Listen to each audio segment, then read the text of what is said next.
Wednesday morning, you legends, and thanks once again for deciding to spend a little bit of your day with me. It is always appreciated, never taken for granted. The channel is going well. We've surged past 13,000 subscribers, actually probably a couple of weeks ago at this stage, and we're going for 14k now, thanks to all of your wonderful help. However, there are still nearly half of you, 47.2%, watching our videos so far in March who aren't yet subscribed to the channel. So if you're one of those fine people, please consider taking 5 seconds out of your day to click subscribe. It really does make a difference to me trying to grow this thing, and at the very least it'll put a smile on my face, and who doesn't want that?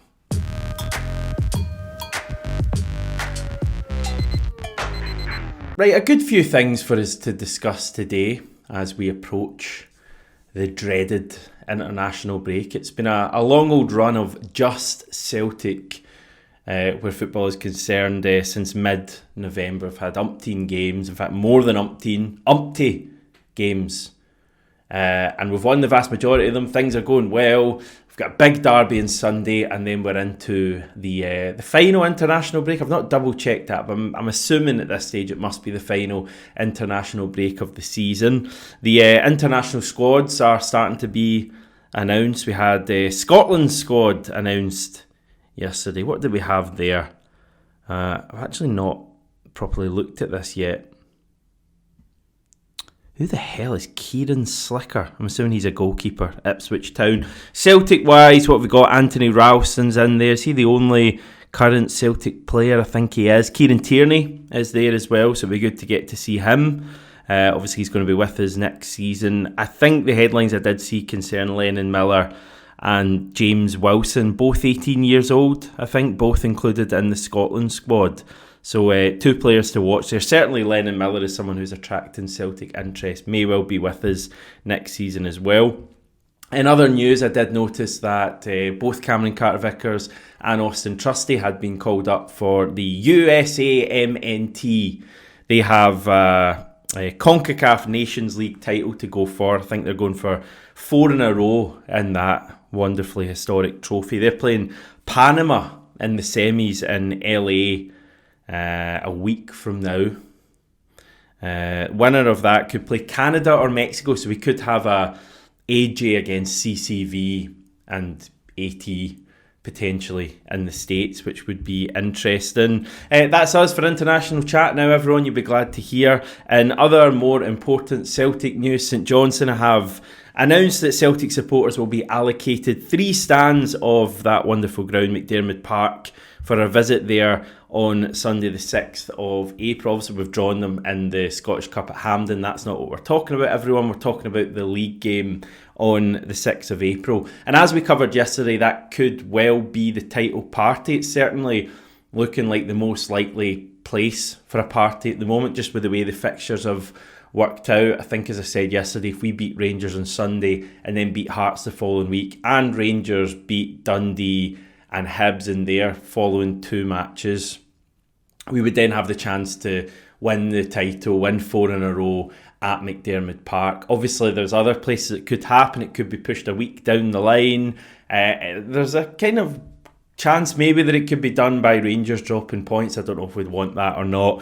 But certainly St Johnstone are preparing themselves for the prospect of Celtic winning the league at their ground, and they've chucked over 3/4 of their stadium to our wonderful fans. Now, recent visits to McDiarmid have seen us with around 4,400 tickets.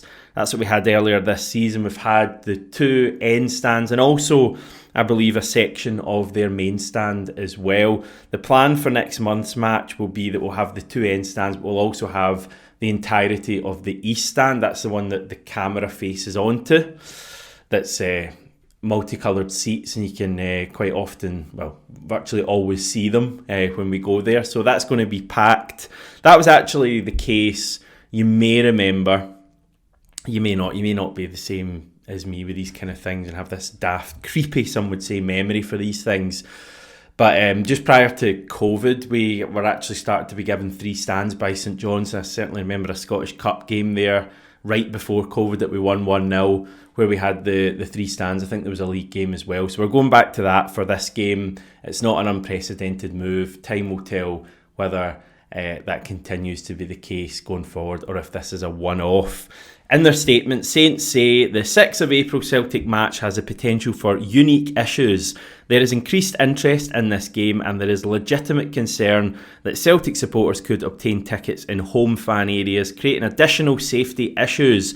We believe it is thus prudent to consolidate our support in the Jeff Brown stand. We always strive to create the best possible home advantage for our team, but in addition to the safety of our fans, we must also consider the financial realities that come with operating as a sustainable football club. In other words, we've thought about this game and we're probably not going to get anything from it anyway, so we might as well get as many Celtic fans as we physically can without upsetting our own fans in, and make an extra £100,000. And I think this is a wise move from St Johnstone.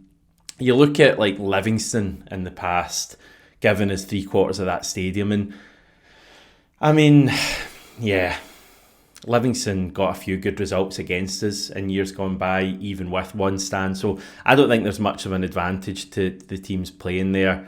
Like St Johnstone, whether you have 3 stands of Celtic fans, 2 and a bit stands, and they're going to make a lot more money. So I think more Scottish teams should take a leaf out of St Johnstone's book here. Stop the grandstanding, excuse the pun, and take the money. Celtic fans have their arm out, guys. They're giving you money to go and watch our team play. And most of these teams would rather have empty seats. So hopefully, maybe, just maybe, this is the start of things coming back the way, and away allocations going up. I kind of feel like it's more of a one-off, to be honest. The fact we could clinch the league is potentially what's going on here. So yeah, that's where we're at. Just on allocations, by the way, I did have it pointed out by a few people yesterday that it was the 7-year anniversary of Odsonne Edouard killing the derby. I'm kind of joking there, but it was his goal that was kind of the final straw for Rangers, and eventually, well, very quickly actually, they cut our allocation by about 90%, I think, for derbies at Ibrox. And ever since then, we've kind of been playing catch up. Well worth it though. What a day that was. One of my top days following Celtic, and the final time that we got the full Broom loan at Ibrox. Will that return in the future? Well, it's kind of pertinent at the moment talking about allocations, because this Sunday we'll see the biggest away allocation for a league derby since that game in March 2018. We'll have around 2,400 Rangers fans at Celtic Park. And while I don't particularly have much time for that lot, I don't know if you've gathered that over the past several years of me doing YouTube, I don't particularly like Rangers or their fans. I think personally the derby will be improved by having away fans there, and I'm really excited the fact that we're going to have, I think, over 2,000 Celtic fans at Ibrox for the final derby, rubbing their noses in it, etc. So yeah, we're going to have a big Rangers support, not quite Hibs level at Celtic Park this weekend, but you're certainly going to hear them.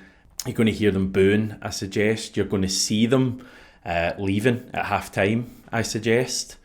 And I think it will enhance the overall atmosphere. I think Celtic Park will be absolutely jumping, because personally, not to revisit this whole area or this whole topic, I do think some of the derbies in recent years with no away fans have been ever so slightly lacking that raw emotion and intensity. So that will return on Sunday. By the way, the officials have also been announced. I intend to spend... let's go for 10 seconds in this. Starting now, referee Stephen McLean, assisted by Graham Stewart and Dougie Potter. VAR is John Beaton, and assistant VAR is Sean Carr. Fine, that was 10 seconds, by the way. Finally, you may have caught a very early April Fools from Manchester United yesterday, as they unveiled plans for a new $2,100,000 capacity stadium close to their current home at Old Trafford. Inspired by the Red Devils' trident, a modern take on our industrial roots.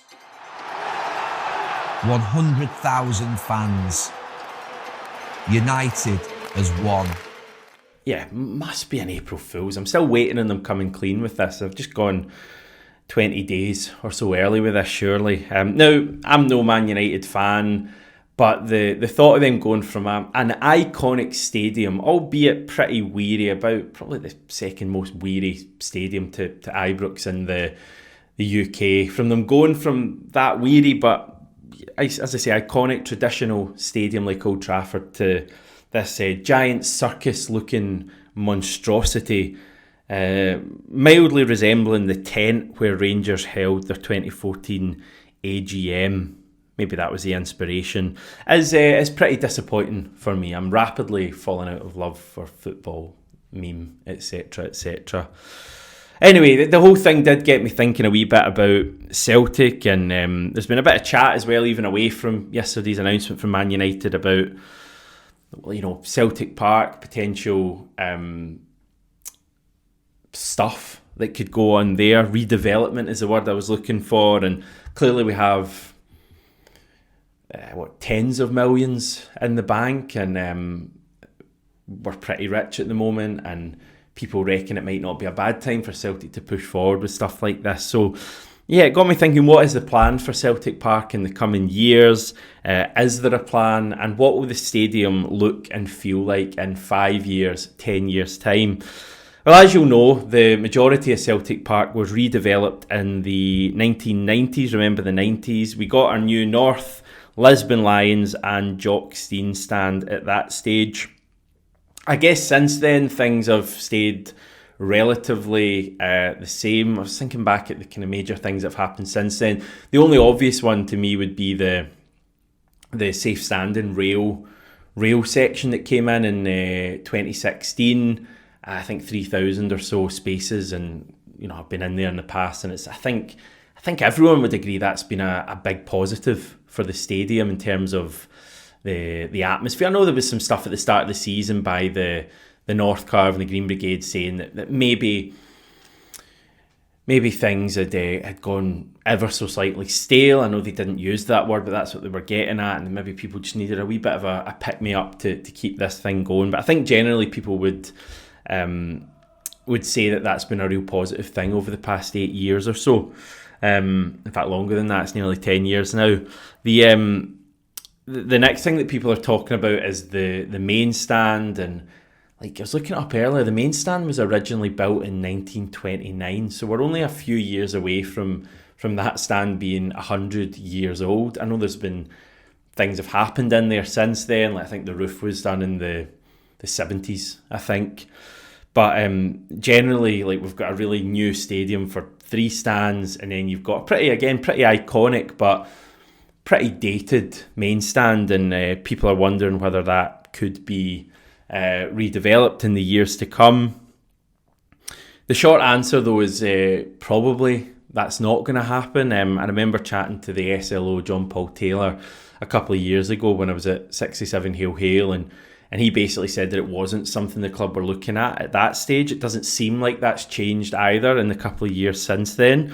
The issue was actually brought up at the most recent AGM with a fan proposing a crowdfunding campaign to undertake the project, and Michael Nicholson basically said that it was an issue the club had spent a lot of time thinking about, but that it was probably unlikely at the moment. If the team played in the English Premier League, it would be a far easier decision to make. At a previous AGM, I think 2022, Nicholson said that it would cost up to £100 million to complete the project. He said in the long term it's something that the club were looking at doing. So yeah, it seems a wee bit unlikely at the moment. I guess with a lot of these things, and by the way, I know people, when they talk about redeveloping the main stand, people have this kind of 2-tier idea in their head, bringing it up to the same level as the other 3 stands, bringing the capacity up to somewhere between 70 and 80,000. That's not necessarily what I'm talking about. I'm just talking about improving the facilities in that main stand. Anyone who's been to a game in there, and albeit I've not been at Celtic Park for a couple of years, I doubt that it's changed much, will know that stand does lack a few things. I mean, it is quite dated when you're in there. I think stuff like toilet facilities and that maybe aren't as good as the rest of the stadium. So that's something hopefully the club look at, but maybe as we play more games away from Scottish football and in the European level, then these things become more viable, and maybe even stuff like stadium capacity, stadium expansion can be looked at that point as well. I guess the whole Celtic end stuff is likely to be the main ongoing theme over the next coming years with regards to the stadium. I know there's a lot of opposition to this, and that's fair enough. Everyone has their view in this. There's not a right and a wrong, but there's also plenty of support for the Celtic end, which is basically the plan to move the standing section behind one of the goals. And yeah, it's fair to say Michael Nicholson didn't exactly shut the idea down at his the latest AGM in November. He even spoke about the fan survey that the club had sent out, telling the club that people were in favour of more rail seating. There had been chat about I think 500 odd standing spaces being added for the boys section in the opposite corner from the current standing section. I must admit, I'm not actually sure if that ever happened. People will be able to tell me that. I've not been at Celtic Park. But I think generally the atmosphere can be improved at Celtic Park. And again, I've not been at games obviously over the past couple of years, but I've heard a lot of people saying that maybe the atmosphere can be a bit better for virtually all games, even the top European ones, and potentially the ground does need a little bit of a shake-up, and something like a singing section or a standing section behind one of the goals could just give everyone a bit of a boost, like we saw in 2016 with the first standing section coming in. For me though, the big thing that we're looking at here with regards to the stadium, it's kind of cheating because it's not necessarily to do with like the infrastructure at the stadium, but I think bringing in a ticket exchange system at Celtic Park and getting the stadium as full as it can be for every match, every second week is pretty important for me. Sunday was just brilliant, like watching the game and seeing the stadium completely packed for the game on Sunday. I just think it adds such an energy when you can't see some empty seats, and like virtually every Celtic Park game is announced as a sellout, but very few are actually jam-packed. I mean, this Sunday obviously will be the Sunday there, with it being the Scottish Cup was like that, but for your run-of-the-mill Saturday 3pm league games, or even kind of more so in the midweek league games, you do see empty seats at these matches, and it's disappointing knowing that the games have been classified as sellouts, but there's these empty seats because season ticket holders haven't turned up or haven't passed their tickets on to other people. And again, season ticket holders are entitled to do what they want. My argument is that there's not a system in place at the moment that allows season ticket holders to easily move on their tickets, get a little bit of money back, get people who wouldn't be able to go to the game in normal circumstances into the game, spending money in the ground. Like, it really is a win for all parties. And I'm kind of fed up with the club not visiting this option. Again, when I spoke to the SLO, John Paul Taylor, a couple of years ago, he was kind of telling me that the club's thinking on this is, at that stage, was that while every game wasn't selling out, they didn't think it was something worth looking at. That may have been the case at that stage, but I think virtually every game does sell out now, and I certainly think the club should be looking at doing that. I mean, I think even Rangers have got something in place, certainly Hearts do. If these lesser clubs can do it, then Celtic certainly can. So, yeah, I want to see the club doing that, but that's just my thoughts. I don't know if you've got any other thoughts on the ground, things you would like to see, things you think we will see, things you think we won't see. I guess it's a look into the future. And I'll return tomorrow, which is also the future, to chat a bit more.